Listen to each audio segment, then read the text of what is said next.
Hello and welcome to the Being an Engineer podcast. Today's guest is Matt Puchalski, founder and CEO of Bucket Robotics, a Y Combinator-backed startup developing advanced vision systems for flexible manufacturing. With deep experience in autonomous vehicle integration from companies like Argo AI, Latitude AI, and Stack AV, Matt brings a unique perspective on deploying intelligent robotic systems at scale. Matt, thank you so much for being with us today. It's great to be on. I'm really excited to talk to you, Aaron. This is really exciting. Awesome. Yeah, so Matt and I connected a few weeks ago. A mutual friend, Ian McCatherine, introduced us. And shout out to Ian out there. He's been on the show a couple of times now. Rad guy, just so smart, knows so many things about engineering. All descriptors that I would use for Ian. Ian is the best. He's part of our new hire onboarding plan, which is go spend half a day with Ian and then buy him coffee. The guy's great. He is, yes. He is a gem, a diamond in the rough, for sure. All right. So yeah, we connected a few weeks ago, and Matt was telling me about his company and the robotics they're working on. They just landed a big contract, which is super exciting. And I thought, man, we got to have this guy on the show and share about all the cool things that he's doing. So super grateful to you, Matt, for taking some time out of your busy schedule. And let's dig into it. So first question, what made you decide to become an engineer? Oh my gosh, this is such a great question. My parents actually sort of begged me not to be an engineer. My dad is an environmental engineer, and when I was in high school, maybe a freshman or sophomore, as I was going further and further into math classes and really enjoying that, I had some incredible mentors. I told my parents, hey guys, I think I want to be like dad. And they were like, please no, be a lawyer, do anything else. I'm like, no, seriously. Well, why? I really why like were they against it? Was it tongue in cheek, or was it like, it, no, it you was really shouldn't do this? No, it was definitely tongue in cheek. I'm the Okay. oldest, so they were learning like what to do, kind of thing. I in high school I had a very diverse set of interests. It was between electrical engineering and Latin were my two different true passions. I'm still consider myself a Latin scholar. That was fun. Got a perfect Wow. score all 4 years in the National Latin exam. But Tell me a little bit about that. I mean, that's unique and interesting. Why Latin? Where did that come from? yeah, so I grew up in New Jersey, in the smack middle, Freehold, New Jersey, the part that Bruce Springsteen sings about leaving. But it's a great town to grow up in. And I was just a giant history dork. I really gravitated towards learning about, European history. We were talking about Istanbul, just the world and how everything fits together. And so when I was in high school, I had the options of, Spanish, French, or Latin. And I was like, oh my gosh, this is a second class where I can learn about history and pick up a new language. Let's go. And it turns out that a lot of the skills that you use in Latin and translation and the ambiguity, it's simultaneously a very ambiguous language because nobody speaks it. But there are hard rules to it. It's a very similar brain space to electrical engineering. There's this hard V equals IR. You're either going to blow yourself up or you're not. But there's a lot of ambiguity that comes into it that as I've grown, as I've learned as an engineer, it's a weirdly unique insight to have. And it's a fun party trick now too. Definitely. I was just going to say, if you ran into one of the other 18 people in the world who speak Latin, could you hold up a conversation with them? Conversational, it's been quite a while.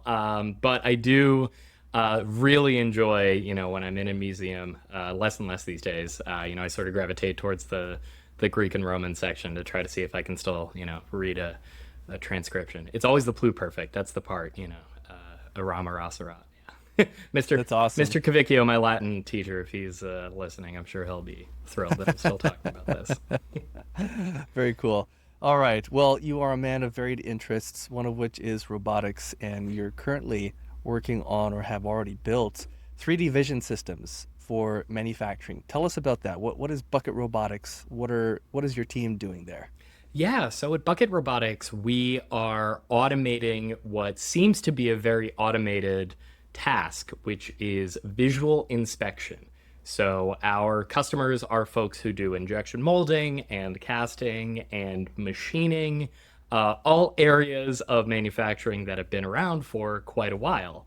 But the fun part is, very Silicon Valley of us. It's an area rife for disruption on that quality inspection side. Because when you really drill into it, something that is injection molded, going back to our friend Ian, he can tell you, very often the quality inspection, the people who are really drilling into that surface fascia and saying, is this part good enough to sell or not?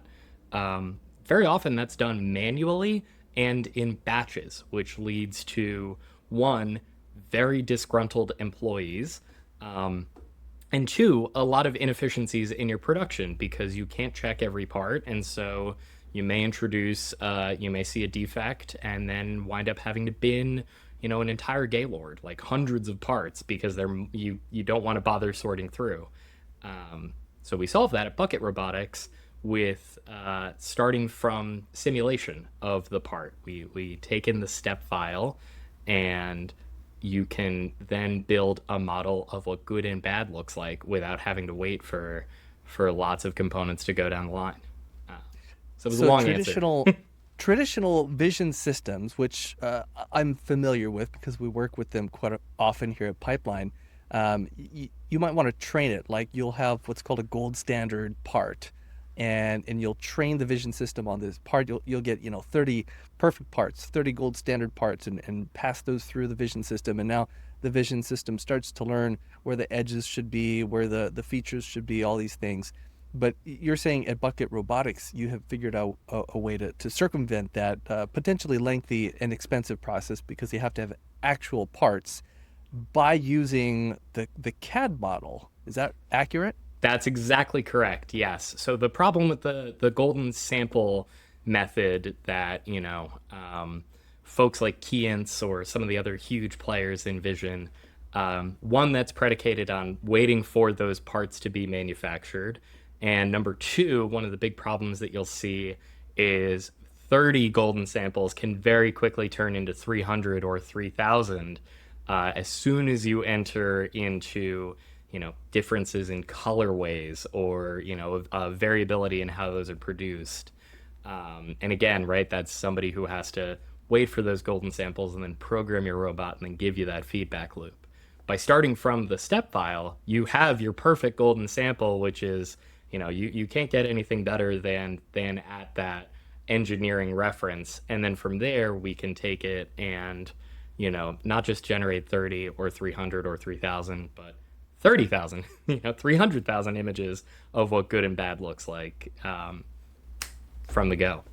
That it's such a smart approach, right? I mean, the cost and time associated with acquiring physical parts to use to train your vision system is not trivial, and it's such a great example of a disruption because when you stop and like take a step back and think about it, I mean, in order to procure a physical part, you kind of have to have a CAD model already. And the CAD model, like you said, is this perfect geometric visual representation of what the gold standard part should look like. So why not just use the CAD model, which is brilliant? How did you come up with this idea? Like, what was the sequence of events that led to this aha moment? Yeah, so my professional engineering journey started when I was in college at Georgia Tech as a co op at Michelin at the Research Center in Greenville, South Carolina. And so at 19 years old, I was tasked with automation of quality inspection on tires.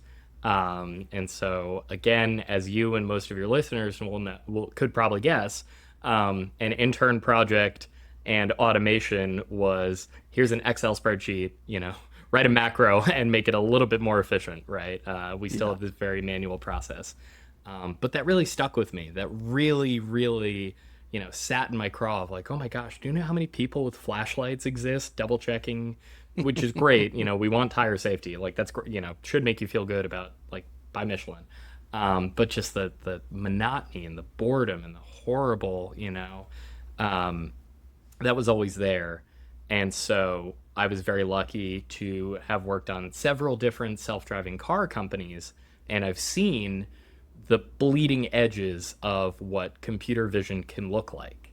So taking that initial idea, seeing the advancements, and then replaying every conversation I ever had with any of my bosses or any of my friends in manufacturing of, you can't adopt cameras here because we're manufacturing something, a medical device. So we have to control our process. We can't have pictures leaking out. It's going to take too long because, we need to keep the line going. So this needs to be perfect. There's too high noise and vibe of an environment. Like, oh, you don't understand our process. It's too shaky, right? And so you tick down the box of, gosh, all of these are problems that we have to solve at highway speed, and they're baby strollers and sunlight in self-driving cars. So if we can solve it there, let's try to bring that, to a place that immediately impacts people's lives who are producing these components that everybody uses every day. When you first had this idea, were there any like immediate roadblocks, even thoughts that occurred to you? They're like, oh no, it'll never work because of this, but let's try it anyway. Anything like that? Oh my gosh, yeah. So this is something that happens all the time in manufacturing and in engineering and in startups, right? Of, oh, this is probably a good idea, but who else is somebody 10,000 people have had this idea before, right? And the answer is, yeah, there are lots of people who have had this idea, but that's deeply enriching, right? When we went through Y Combinator, one of the parts of the program is that they really ask you to try to launch as early and often as possible. Go out there and tell the world, because there's billions of people on this planet and everybody is very, very smart. You are probably not the first person to have this idea. And so when we launched Hacker News, it was July of 2024, and the very first comment that came in was a plastics engineer saying, "Hey, I have a master's in computer vision and I do plastics. This is immediately helpful for me. I've thought about this for a long time. I'm great. I'm glad the free market solved it." The second comment was a PhD at ETH Zurich who was like, "Hey, I've been trying to research this for years. This is awesome." Oh, cool. It's really fun to see the reception from the community. We'll take a quick tangent here and talk about Y Combinator. For those of our listeners who don't know what Y Combinator is, can you speak a little bit about that, and how did you land the opportunity to be a part of that? Yeah, so Y Combinator is the world's most successful startup accelerator. This is the venture capital group that has helped develop and really launch companies like Reddit, Airbnb, Astronis, and Boom Supersonic and Boosted Board, for our more hardware-oriented listeners. And they're based out in San Francisco with this philosophy of make something people want. When we went through Y Combinator, they had a less than 1% acceptance rate from the volume of applicants, and they guide early stage startups through a program. Really, it's like business school, but really condensed. Of come out to San Francisco, meet a few hundred other startups. You get paired with partners who have done this thing before, and will fund you to really, let's see how we can make this as big as it can go. So in May of 2024, I applied with just an idea and strong opinions. And in June of 2024, I was in San Francisco with Bucket Robotics Incorporated, Wow. $500,000 of funding. And I was I was lucky enough to meet folks like Brian Chesky from Airbnb and, Sam Altman from OpenAI, and also amazing batchmates who were on this journey as well, building their other early stage startups. These are folks I've grown to become, deeply close friends with. I'm very, Incredible. very Wow. lucky. Yeah, What an amazing opportunity. You mentioned that they were accepting less than 1%. Is that right? that is Wow. correct. And it's gone down since. Yeah. Oh my The number keeps gosh. trending lower. Yeah. So you had less than 1 in 100 chance of being accepted, and you were. What do you think? All right, I have two questions. I actually have a lot of questions about Y Combinator, but we'll limit it to two and then get back to your technology. One is, what do you think you did that improved your chances? Obviously, you have a good idea. You had a good idea. But beyond that, what do you think you did that improved your chances of being accepted?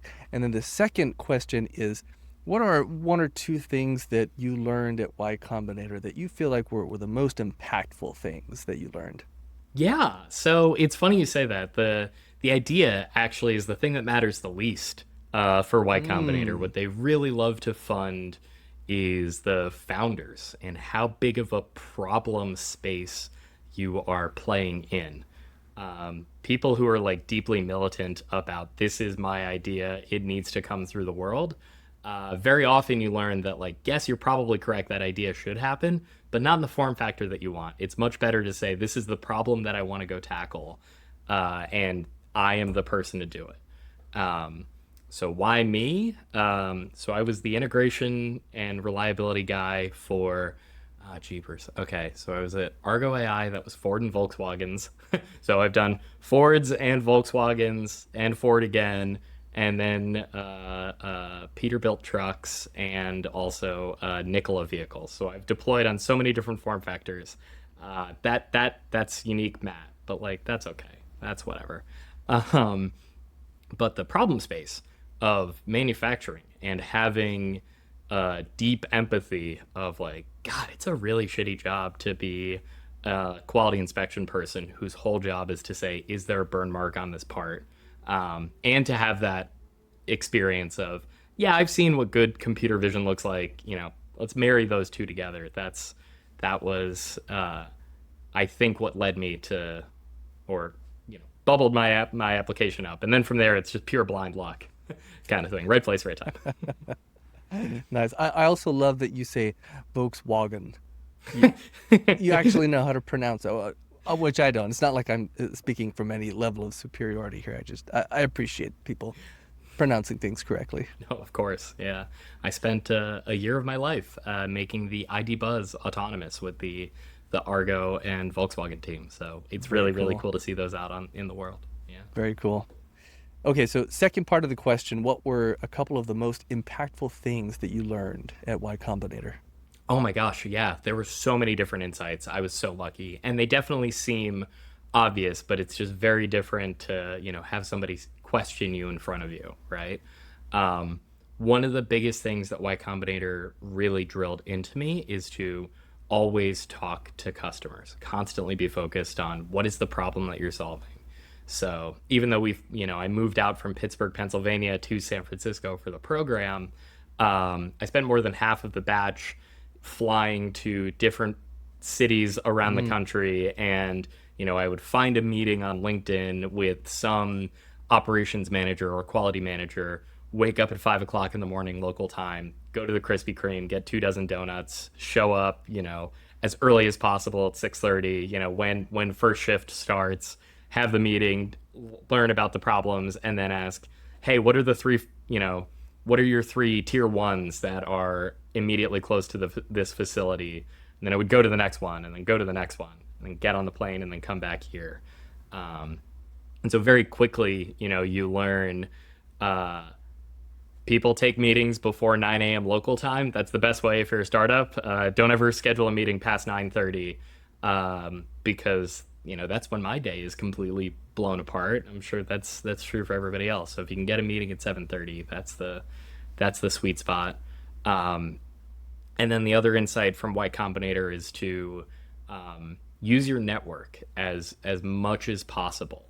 Again, going back to this is turning into a podcast about Ian. The reason I met, the reason that I met him is that he, if you Google injection molding San Francisco, he's the first one that comes up. And so I was just lucky enough, and now been, he's our first tester for everything because his office is 2 blocks away from ours. And, that's an nice. unfair advantage that we have of how many other people are deeply knowledgeable about the subject and are that close.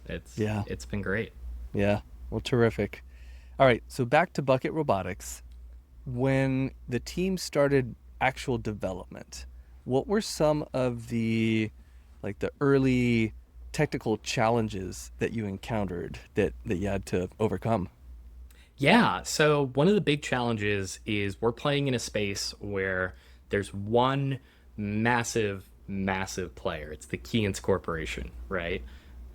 Their current market cap is like $93 billion, which is a horrifying amount of money, right? And so one of the big challenges that was a big forcing function for us is we're a startup. We could light all of our money on fire by building a compute module or building a camera, and then nobody wants it, right? That's a form factor that nobody needs. And so that really helped us guide through our early stage. One of our initial pitches was we want to build a better Intel RealSense. I don't know if you're familiar with this. It comes up a lot in sort of academic robotics. It's a really, really popular camera. Hmm. And so, really drilling into this, it became the philosophy of why do people use this camera? The specs are kind of crappy. It's been around for a while. Um, and the reason is it's an easy software experience. So, playing in the space where like, are we hardware people? The answer is yes. I deeply think of myself as a hardware person, but I become more software oriented as the company grows because that is our unique differentiator, being able to move quickly and actually build what people want. Yeah. Nobody really cares about how good of a quality imager it is. It's how easy is this to deploy? Will this solve my problem? Will this be reliable and robust? So yeah, it's been a lot of fun. Speaking of Keyence, who we love, we work with Keyence a lot, and they're great. They have an excellent product. Yeah. Have you ever seen the Keyence salesperson meme floating around the internet? You know, Oh yes, yes, yes, and again, right? There's at least two robotics companies and two blocks here. I'm surprised there's not a rep that has appeared organically. in your bathroom. Yeah. Yeah. All right. We'll leave the meme at that. If you're interested, go Google Keyence salesperson meme on. It's great. Okay. Well, I'm going to take a very short break here and share with the listeners that the Being an Engineer podcast is brought to you by Pipeline Design and Engineering, where we don't design pipelines, but we do help companies develop advanced manufacturing processes, automated machines, and custom fixtures, complemented with product design and R&D services. Learn more at teampipeline.us. The podcast is also sponsored by The Wave, an online platform of free tools, education, and community for engineers. Learn more at thewave.engineer. So we're speaking with Matt Puchalski today. And Matt, you've alluded to this earlier in our conversation, but you've worked at a few places over the years. You've gained a lot of experience. Volkswagen, Ford. Feel like I have to say that correctly myself now. And you've had experience with operations, managing reliability engineering. Are there any stories that you can share from your previous experience that impart important leadership lessons? Oh my gosh, yeah, that's a great question. So the beautiful part of I'm very lucky. The people that I've worked with across my career have been some of the nicest, kindest people on the planet, and to build robot cars that shoot lasers and actually, it's such a it was a phenomenal time. And the problem with that, or the growth opportunity in working in self-driving, is that we live in a continuous time system, and really mundane reasons can take down your fleet of self-driving cars, and you, as the reliability lead, have to report to the executives, hey, the fleet in Miami is having a hard time as we come back from Christmas break because over winter a bunch of iguanas froze and they fell from the trees and landed on our lidar, and that's why they're all out of calibration. Is this a real story? This is a real story. This is an actual thing that happens. Yes. Again, like in a billion years, my tiny little New Jersey brain would not think of this. No, But no one would. yeah, or I mean, I have a million of these. The it was always like that first week in January where the cars fired back up that the most insane things would happen. Um, one one post Christmas break, we had a plague of laptops shutting down. Um, and it was bouncing around between vehicles, and it started with one person, and then it grew to like five people, but we had 150 vehicles. And it was isolated to the operators who were sitting in the right side of, the passenger seat. The laptops were shutting down mid operations. We're like, what does this mean? What is happening?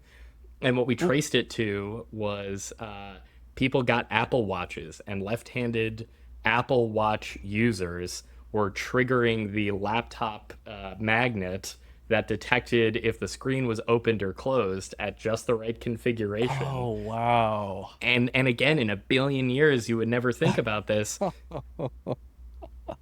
but that is a real issue that we had to triage and understand, and go through the risks of what is happening. Is this safe to operate the fleet? How do you communicate to humans who are putting themselves into these vehicles every day? We understand your problems and we're working on them. As internally, you're like, oh my God, what the hell? Like, what? Huh? What? Like, So, the sequence of events that needs to happen? Like, come on. how did you overcome that one? I mean, that's pretty unique. Well, I guess not that unique. A lot of people wear Apple Watches on their left hands. Like, you can't tell people, well, you can't ride in our vehicle if you have a Apple Watch on your left hand. How do you get around that? So we did actually wind up banning the Apple Watches. Oh, Yeah, you they were. Yeah, did. yeah. So it turns out that the Uh, Apple Watches were affecting performance of the operations team, because too many operators were like, getting buzzes on their phone, like they were looking at the watch instead of. So oh, it did wind up being a blessing to the ops managers. They were got glad for it. that relief. But yeah, no, honestly, it's just building a really solid group of trust of operators being able to come to you and say, this is the problem that I am experiencing as I experience it, and then just going through that mitigation and remediation process of, okay, that's a really weird problem that you're having, but I can understand that you were in the middle of an intersection in South Beach or in Austin, Texas, or in Hamburg, Germany. Great. The difference of me being like, that's weird. Like, no, this is a panic situation for you. Let's get you into safety and then understand what we need to dissect later. Yeah. Are skills that I developed with the robot cars, and it turns out very useful to have as you're building a product for manufacturing, where all of these crazy types of things happen every single day. Well, I'm sure you've had ample opportunity to use those leadership skills at Bucket. What are a couple of things, one or two things that you've learned about building a company that no one told you about and you just didn't expect whatsoever? Oh my gosh, yeah. One of the things that I have really, really come to learn about building a company is to take care of your employees. And again, that sounds obvious of like, not to say that all of my bosses were, Ebenezer Scrooge or whatever, but like what that comes down to is it's just like having your own apartment for your first time, or, becoming a manager at a larger company. Um, Nobody cleans the bathrooms at the office unless, you have the budget for that. And so I sweep the floors each night, kind of thing. And that is something that the team sees, and the team gives me feedback on, like, hey, we do have the budget, we can hire cleaners. But also it builds trust and builds a rapport that leads to a better product and the team moving faster. So that's something that I never thought I would spend as much time thinking about, but I'm also very grateful for, coming in and getting bucket sweatshirts and then getting the feedback of, hey, these are a little long, but they're comfortable and I like them. Right? Like, it's never perfect. You're never done. Yeah, I love your example of sweeping the floors at night. Um, uh, Years ago, I don't even know how it started. I think one of our team members just started doing it, and the rest of us saw him doing it and followed suit. But on Fridays, this one team member would just start emptying garbage cans all by himself, right? We have a cleaner that comes in every couple of weeks, but every couple of weeks is too infrequent to like, get all the garbage. So oftentimes we just do it ourselves.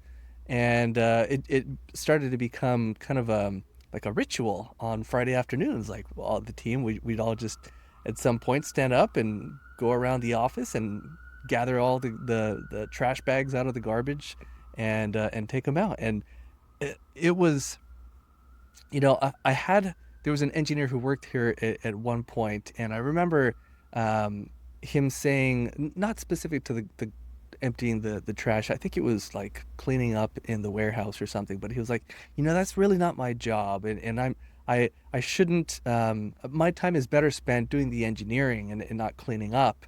And I remember having a hard time with that mindset, very hard time.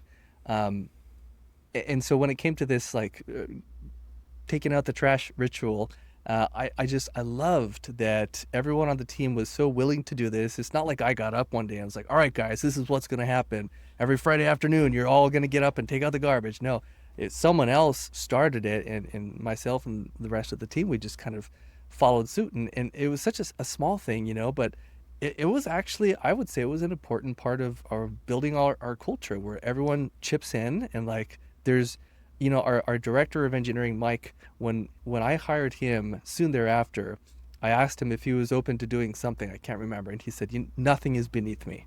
Nothing is beneath me. And I was like, wow, I made the right hire. That's gold right there. But I completely agree. The word that I love to use is empathy. I really use that a lot. I think it's really often underlooked in early stage startups, but that's the thing that helps you win in the long run. It's yeah, empathy for your customers. It's empathy for, hey, this is the same shared fridge that we're using. I'm going to maybe not, bring in something that's going to sit there. Maybe I won't microwave tuna, right? Like we're all human beings uh, uh, together.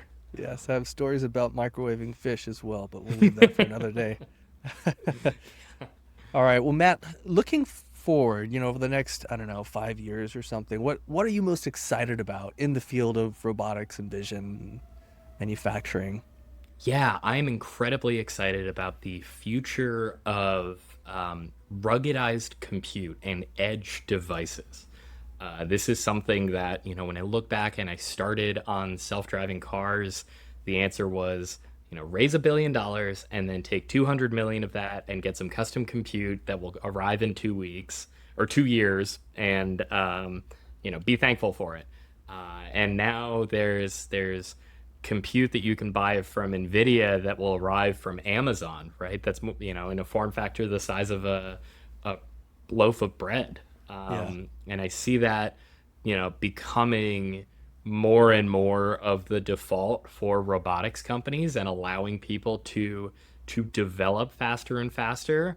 Um, and that gets me super excited because then it becomes you know then it's just the operational hellscape of like, oh gosh, like what connector are we going to use, right? Like what is our sensor modality, all the fun that comes with robots of like, oh gosh, so your mounting hardware failed on you. What's the weird way that the whole system is going down, right?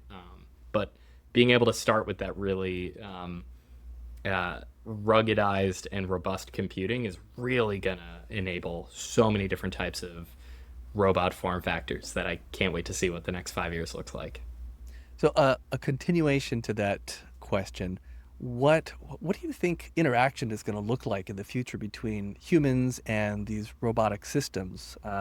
We can talk specifically about vision since that's your focus. But with the advent and becoming more and more popular, like augmented reality and virtual reality, and what does that look like? Do you think 5, 10 years from now? How are humans interacting with these vision robotic systems? I am so incredibly excited. It is my advisor through Y Combinator is a woman named Diana who started a company, Escher Reality, that was then became the backbone for Pokemon Go. So, Oh, I'm wow. very lucky. Yeah, she's so cool. I'm very thankful. And so it's funny because, I think about this from my end operations experience all the way through what research has. And for vision, one thing that I'm really, really excited for is the sensor fused. It's camera and LiDAR. It's camera and time of flight sensing becoming much more available, much more ubiquitous, and that also opens you up to new and updated methods of really using computer vision algorithms. It's not just import OpenCV or pay a bunch of money to have a Keyence rep come and sit there and fine tune things. Um, we're really in such an amazing explosion for really really high quality vision systems, and there's a huge need for it, which is also something that gets me excited from a growing business perspective. Yeah, vision systems are not cheap. I mean, we work with Cognex and Keyence pretty frequently, and it is not difficult to spend 10 or 15 grand on a vision system. And that's for kind of the smaller ones that get integrated into a machine. If you're buying one of their pre-integrated, desktop optics systems, I mean, you're like 80, 90, 100 grand. Exactly. And again, your cost there is, will this line be in operation for enough time that I see an ROI, right? Or Yeah, having to retool and yeah. repurpose, oftentimes it's crap, I guess we have to buy another form factor, and that's another 80 grand, right? And that is a paradigm shift that I am seeing as we have more folks starting new manufacturing lines and thinking, geez, that isn't a sustainable model. That's not the way that I want to do things, and that gets me excited. How about this is a selfish question, the integration effort required for a bucket system? Because going back to, the behemoths out there, Keyence, Cognex, they've done some good things, and their software, depending on what you're doing, varying degrees of efficiency, I guess, and programming and integrating, but it still takes a while. Like, it's not like, 20 minutes later, an hour later, you're up and running. It takes days or sometimes weeks, depending on what you're doing. What is the integration like for your systems? That's a fantastic question. We want it to be as easy to use as possible at every step of the way. So again, because we start from the step file, it's a conscious decision at every point of onboarding with Bucket Robotics. We start at the step file because if you have dimensional CAD, you've got that, right? To the experience for how to actually integrate and use our synthetic data generator, right? That's what we're really doing. We're taking that step file, turning it into a data set of what good and bad parts look like. And Bucket Robotics recently won an award for our design for how to use AI and that Nice. human machine interaction. It's a deep obsession of mine. Because I've also had to sit in those trainings before for, whether it's like National Instruments or whatever, right? It's like this, I'm not actually learning anything here. This is horrible. We're the anti that at Bucket Robotics, all the way through. Because we have such a very laser focus on simulation, we can simulate your camera parameters, right? It's not like, and then buy some new weird lens. It's, hey, let's enter in the parameters. We're going to make this as easy as possible. And here is a deeply tailored data set and detector for exactly that line.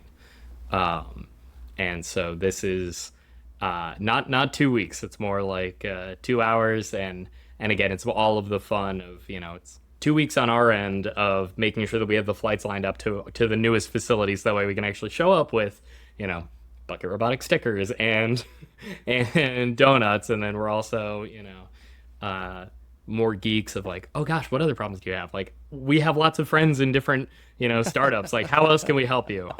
Because that's sort of the way that I see us winning. What's the process like for a customer who is going to start using a Bucket Robotics system? You've got the software piece of it, right? The simulation, but eventually you're going to have to use hardware, a camera and a lens, and actually start looking at your parts. Is the software hardware agnostic, or are there like recommended optic systems that you like using? Yeah, so we are hardware agnostic asterisks, right? So the thing that we have seen is there's always a chance that you need to change your, lighting conditions, your shutter rate or things like that, depending on like quite frankly, the laws of physics, right? But we have yet to see a customer that comes to Bucket Robotics that hasn't been sold a deeply expensive and overpowered camera when it's actually a software and Mm. inspection issue. It's, hey, so I have this crazy imager, but I have a part with lots of nooks and crannies in it, and so there's lots of shadows, and we're seeing lots of false positives. And the answer is almost, I yearn for the day that somebody has like, hey, so our hardware constraint is, an iPhone 4 or something like that, right? It's never that. It's always like, here's a deeply expensive, Swiss optics, crazy, but we can't make any sense of it. It's like, great, amazing. That's, um, so I say that, and then all of my meetings tomorrow will definitely be with people with, Uh, okay. I've got one more bucket related question for you, and then maybe one more general question, and then we'll wrap things up here. So the last bucket related question I have is, how can listeners know? How can people, engineers out there know in general, if their product, their process is a good fit for a bucket robotics system? That's a fantastic question. Our ideal customers are folks who are in the injection molding and casting, injection molding, castings, and stampings. Those are the start. That's our bread and butter. We really love working with folks who are on the finishings team. So if you have a stamped metal part and there's lots of different ways that it can, you can see a defect and you never see it until after it's painted.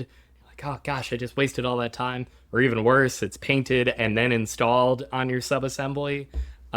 If that's a pain point that you've had, if you're an injection molding shop that is, a tier one to a large OEM, and you have a bunch of Class A surface, and you're paying people to make sure that you've got, those nooks and crannies covered, we want to talk to you.